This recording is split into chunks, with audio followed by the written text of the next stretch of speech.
ایوب سختیانی نے کہا، ان سے نافع نے اور ان سے عبداللہ بن عمر رضی اللہ عنہ نے کہ رسول اللہ صلی اللہ علیہ وسلم نے فرمایا، جو شخص مشترک ساجھے کے غلام میں اپنا حصہ آزاد کر دے اور اس کے پاس سارے غلام کی قیمت کے موافق مال ہو تو وہ پورا آزاد ہو جائے گا۔ اگر اتنا مال نہ ہو تو بس جتنا حصہ اس کا تھا اتنا ہی آزاد ہوا۔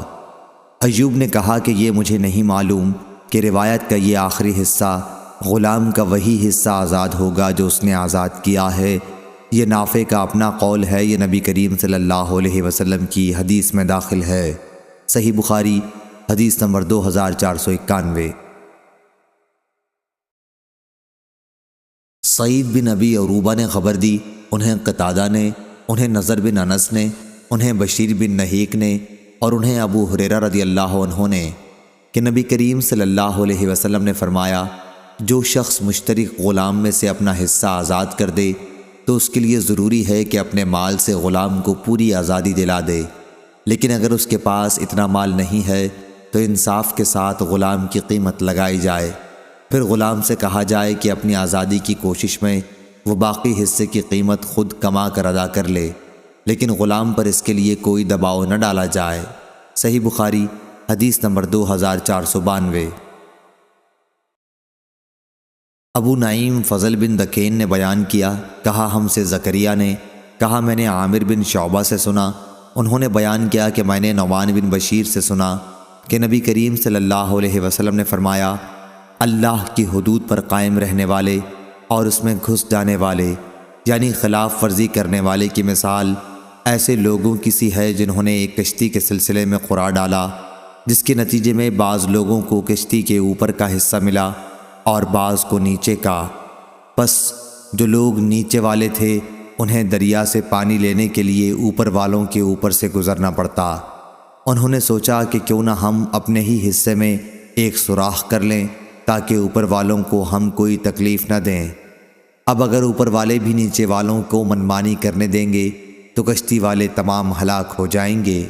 اور اگر اوپر والے نیچے والوں کا ہاتھ پکڑ لیں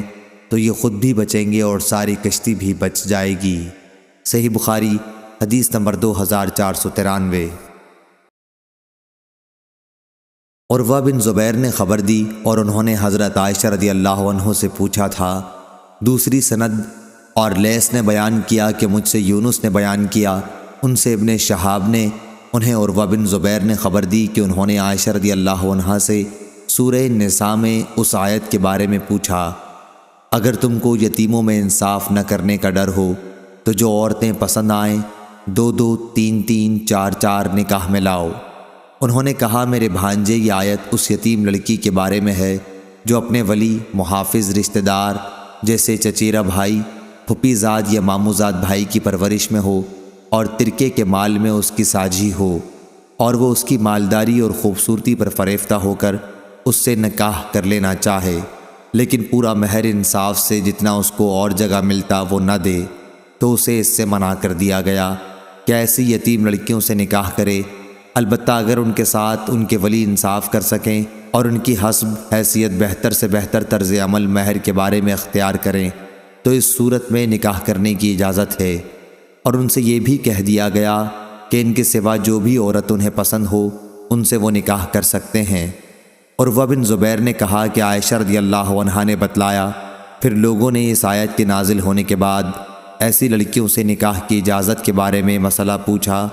تو اللہ تعالیٰ نے یہ آیت نازل کی،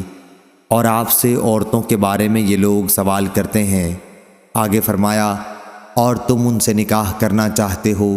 یہ جو اس آیت میں ہے اور جو قرآن میں تم پر پڑھا جاتا ہے اس سے مراد پہلی آیت یعنی اگر تم کو یتیموں میں انصاف نہ ہو سکنے کا ڈر ہو تو دوسری عورتیں جو بھلی لگیں ان سے نکاح کر لو۔